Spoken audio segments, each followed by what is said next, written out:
Okay, here we are. We're back at it. Happy Sunday. Happy Sunday to you all. We are live from Pond Ponce City City Market, doing a little different. Not shooting Facebook Live. We decided to do live videos, still unedited, but that way we could share them on multiple platforms. Right. So you'll be getting a link. You have to click on the link.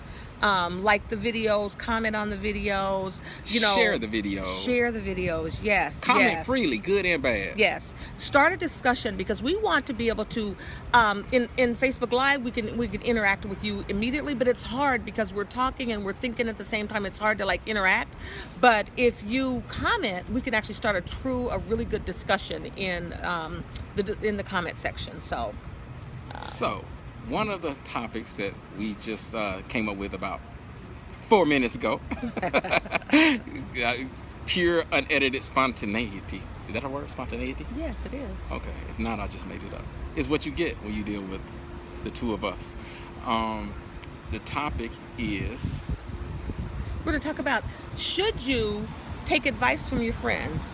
If so, what advice? How do you deal with relationship advice from your friends? So we've all had it. Everybody has a friend or many friends who want to give you relationship advice. Whether they like your man, they don't like your man, they don't like something he's doing or saying to you, they don't like how he treats you. Especially with women, we gonna tell you. I can't speak for the men. And honestly, we came up with this topic because I was seeking some advice from a friend. I don't give a damn about what she say, but yes, he does. I value her opinion greatly. But she's like, maybe we should talk about that, because it's as if everyone has input or advice and knows what all parties should do, whether it's a relationship, whether it's professional, personal, a platonic relationship, or even indulging in other people's marriages. But their life is fucked up. They know exactly what everybody else in the world should do, but cannot address the things that typically pertain to them. We talked about a couple of friends and acquaintances that we have that are in professional capacity, such as doctors, lawyers, psychologists, They give advice. They're paid for their input and opinions.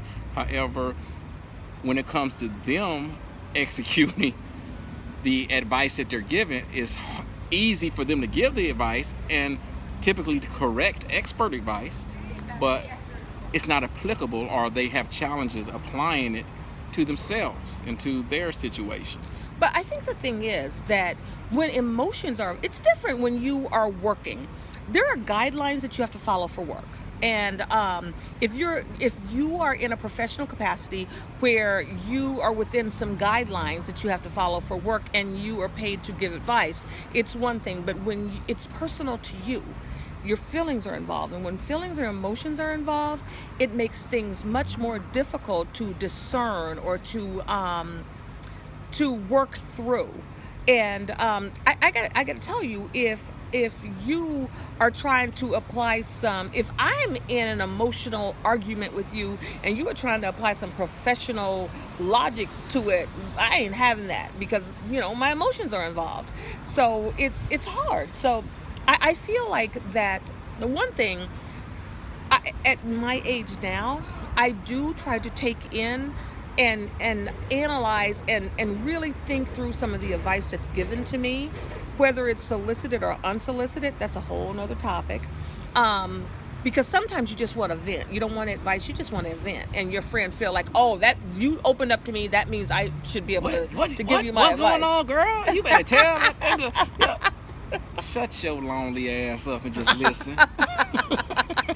Hey, there are some times when I see things, by the way, that are posted on Facebook by family and friends, and I really, really want to just hold that person tight and call them up, or Facebook, or direct message them, or email them, or text them and say, this shouldn't be happening.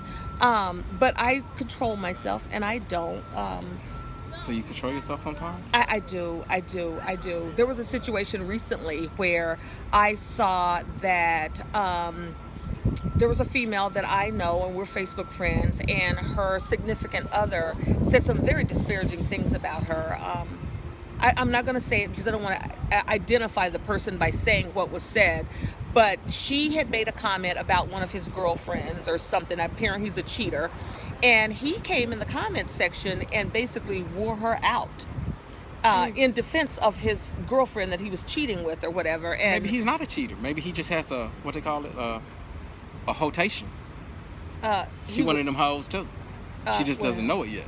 Yeah, maybe. I don't know, but that's a whole other situation. But I Topic just wanted, for another day. Right. I wanted to say something to her and say, you don't deserve that. You deserve much better than that. You should have more respect for yourself than that. Much more respect for yourself. And but I controlled myself. I didn't. People have to do what they do. I did see a picture later on Facebook. They was together, child. They was posting up, smiling. Boy, I'm gonna tell you right now, I've had experience. Yeah. That shit was some exceptional makeup, great sex. I'm telling you that night. I don't think it's about sex. I think sometimes. Oh, it was that night? Yeah, I don't know. I don't know. I think people get stuck in a rut sometimes. Yeah, going back to last week, you have to know when to end it. Yeah, you gotta know when to end it. Yeah. So, what we need every single one of you to do is like, share, comment, really comment, and in this format, the two of us will comment back. Now, I mean, I don't play well nice with others most of the time. We don't expect you say some ignorant shit, I'm gonna say some ignorant shit back to you. But please feel free to comment openly, and we will comment and also identify the other media outlets that we are using to. So yeah, let's get the conversation going. Let's get the conversation going. Create a spectacular week, people. Peace.